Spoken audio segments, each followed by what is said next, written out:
Chile, 1810 al 1900. Las raíces de nuestra identidad. Aprovechando que en septiembre celebramos un aniversario más de nuestra patria y que próximamente tenemos elecciones presidenciales y de parlamentarios, con Rosario hemos preparado un ciclo de 4 episodios para hacer un vuelo rápido por la historia de Chile y las circunstancias que gestaron la identidad chilena, que no solo surge en salones presidenciales, sino también en plazas, campamentos y cafés. Hola, queridos curiosos. Nuestro vuelo comienza cuando Chile se estaba armando desde 1810 en adelante, y vaya que lo hacía con estilo. Guerras, trenes eléctricos, salitre y sombreros altísimos. Bienvenidos al siglo XIX.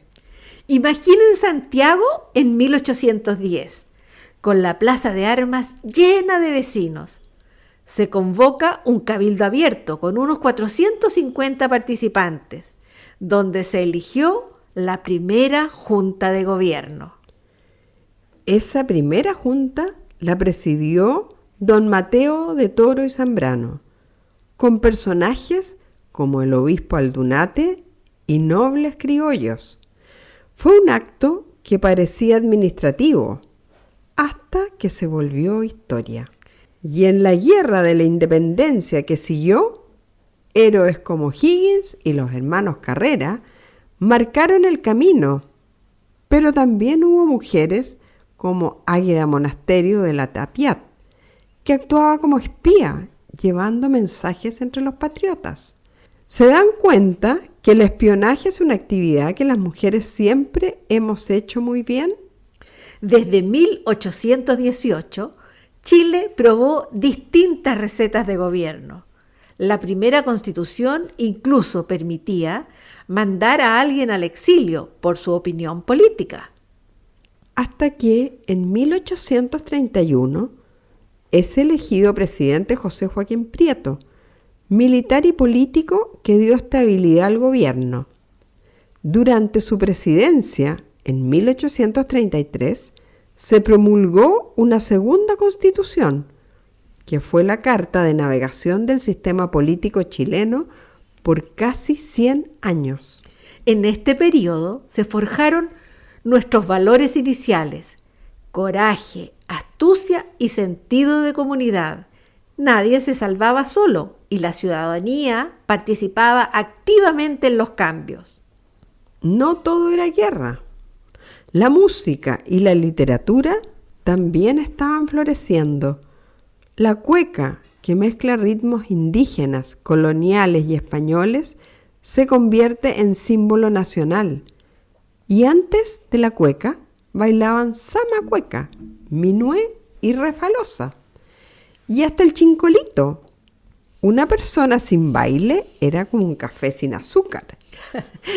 En música más académica o clásica, Isidora Segers fundó el Conservatorio Nacional en 1852, trayendo talento europeo y abriendo espacios para la creatividad local. En literatura, Rosario Rego, primera novelista chilena, fundó revistas literarias en Valparaíso, y en pintura, las hermanas Magdalena y Aurora Mira rompieron barreras, obteniendo medallas en exposiciones oficiales. En Valparaíso hubo un gran incendio en 1843 que devastó gran parte del puerto, y esto también marcó la identidad urbana. La ciudad se levantaba siempre más organizada y resiliente que antes. Con tantos incendios, los vecinos de Valparaíso decidieron organizarse. El momento llegó a fines del año 1850, cuando el incendio en una cigarrería se extendió a muchas casas y bodegas del barrio. Las autoridades y muchos voluntarios organizaron el primer cuerpo de bomberos. Y además, en Chile, los bomberos siempre han sido voluntarios. A fines del siglo XIX ya se habían creado 38 cuerpos de bomberos en diversas ciudades del país. También hubo sucesos dramáticos en otras ciudades. Por ejemplo, en el incendio de la iglesia de la Compañía en Santiago, murieron más de 2.000 personas. Estos desastres marcaron la conciencia social y la identidad chilena. Además, vivir en un país sísmico moldeó nuestra manera de ser. En este periodo hubo 2 importantes terremotos, uno en la zona central y otro en Concepción y Talcahuano. Los chilenos aprendimos a reconstruir y sobre todo a encontrar humor y poesía en la adversidad. La Guerra del Pacífico, que comenzó en 1879, no solo definió fronteras, dejó historias de soldados observando al enemigo desde globos aerostáticos. Imagínate eso, la primera tecnología dron del siglo XIX. Y claro, nos trajo riquezas minerales como el salitre, que pronto se convirtió en el oro blanco del país. El norte explotó literalmente. Los pueblos salitreros surgían de un día para otro, con migrantes de todas partes. Los empresarios eran tan modernos que importaban hasta trenes eléctricos para transportar la mercancía. Chile empezaba a parecer una mini Europa en plena América Latina. En el norte, los trabajadores del salitre no solo trabajaban, organizaban veladas, teatro y cine improvisado, y tal como relata Hernán Rivera Letelier en La contadora de películas. Después, al llegar del cine, tenía que contarle la película a toda la familia, reunida en pleno en la pieza del living. Eso muestra cómo se transmitía la cultura, a través de historias, música, obras improvisadas, con mensajes sociales y sentido comunitario. Historiadores como Correa Gómez confirman que oficinas salitreras como Virginia, San Pedro y Humberstone tenían teatros donde se presentaban operetas, zarzuelas y funciones populares. Y la creatividad no paraba. La cultura pampira se cocinaba entre la máquina a vapor, las vigas de madera y las carpas del desierto. Así nació un rasgo que todavía tenemos: resiliencia y creatividad colectiva. No todo lo importante pasaba en el norte, porque en el otro extremo, al sur de Chile, en el año 1843, se fundó el Fuerte Bulnes, primer acto de soberanía chilena en el Estrecho de Magallanes. Eso fue súper importante. Y 5 años después, en 1848, se traslada el asentamiento a Punta Arenas, que se convierte en el núcleo urbano de la región. También, en 1859, se funda Melinca en las Islas Guaitecas, el primer asentamiento permanente en la región de Aysén. ¿Y sabían ustedes que en 1888 se publica el primer atlas científico chileno con mapas de flora, fauna y rutas de aves? ¡Qué interesante, Rosario! ¡Qué interesante dato! Yo no tenía idea. Oye, pero al mismo tiempo en Santiago los cafés literarios bullían de debates y caricaturas, que eran los memes de la época. Sí, es que los cafés literarios en toda época son entretenidísimos. Sí. Bueno, y los médicos, ¿sabías tú que comenzaban a reducir enfermedades gracias a vacunas recién experimentadas? Con la industrialización y la urbanización llegaron tensiones sociales y huelgas, pero también solidaridad y vida cultural, bibliotecas itinerantes, coros, festivales en plazas y calles. Y en la ciudad, los tranvías a caballo daban paso a los eléctricos. La gente hacía picnics en el Cerro Santa Lucía y los jóvenes competían con el sombrero más alto o la bicicleta más elegante. Pues sí, la moda también era un asunto serio. Nuestro humor, nuestra astucia y nuestra música son el reflejo de un país que se cae y se levanta y celebra la vida mientras lo hace. Ser chileno es bailar cueca, reconstruir ciudades y oficinas, contar películas, montar carpas, hacer coros y teatrillos, todo en comunidad.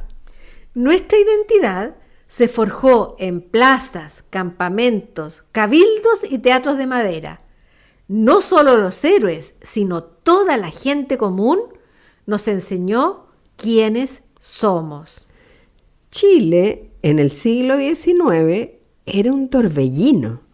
Guerras, inventos, salitre y sociedad en transformación. Todo un país que empezaba a soñar con modernidad y a sorprenderse con cada novedad.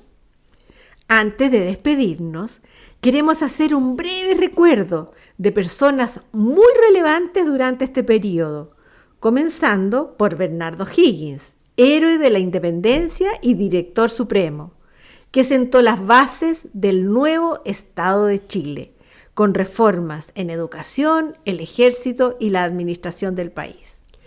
José Miguel Carrera, militar y patriota, impulsor de la primera Junta Nacional de Gobierno y creador de los primeros símbolos patrios.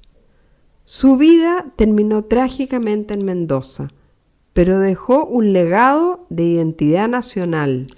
Paula Jaraquemada, mujer patriota que arriesgó su vida ofreciendo refugio a las tropas después de la derrota en Cancha Rayada, siendo un ejemplo de valentía cívica. Manuel Bulnes Prieto, presidente de Chile por 10 años, que consolidó la estabilidad republicana, promovió la colonización alemana en el sur y apoyó la fundación de la Universidad de Chile en 1842. Y muy cercano a la Universidad de Chile, Andrés Bello, destacado jurista, educador y diplomático venezolano, llegó a Chile y terminó dejando una huella profunda en educación, el derecho y la cultura de nuestro país. Él fue el fundador y primer rector de la Universidad de Chile, además de redactor del Código Civil, un modelo para gran parte de Latinoamérica. Por su parte, Diego Portales fue un político clave en la organización de la República. Promovió un gobierno fuerte y centralista, consolidando el orden institucional después de años de inestabilidad. Domingo Santamaría fue el presidente que consolidó la victoria en la Guerra del Pacífico y promovió leyes laicas, como el matrimonio civil, los cementerios laicos y la creación del registro civil. Y no puede quedar atrás Arturo Prat Chacón, héroe naval cuyo sacrificio en el combate naval de Iquique lo convirtió en el símbolo de patriotismo y honor nacional. Y así llegamos a Carmen Arriagada, escritora y promotora cultural. Su intercambio de cartas con el pintor Mauricio Rugendas dejó un rico testimonio de la vida intelectual y artística del siglo XIX. Otra destacada chilena fue Eloísa Díaz, la primera mujer médico de Chile y América Latina. Fue pionera en salud pública, vacunación escolar y programas de alimentación infantil. En este episodio quisimos recordar que ser chileno no es solo comer empanadas y tomar vino en septiembre. También es levantarse después de un terremoto, un incendio, un mal día en la oficina o un fracaso sentimental. Queremos que recuerden que en las raíces de la chilenidad hay valores como el sentido de comunidad, conciencia social, resiliencia, capacidad de sobreponernos a desastres y calamidades con coraje, astucia, valentía cívica, creatividad colectiva, sentido del humor, poesía y baile. Continuaremos explorando nuestra historia en el próximo episodio, mirando con ojo de águila la evolución y avances de nuestro país durante la primera mitad del siglo XX. Los invitamos a unirse a este viaje. Gracias por acompañarnos Y recuerden compartir este episodio con sus amigos.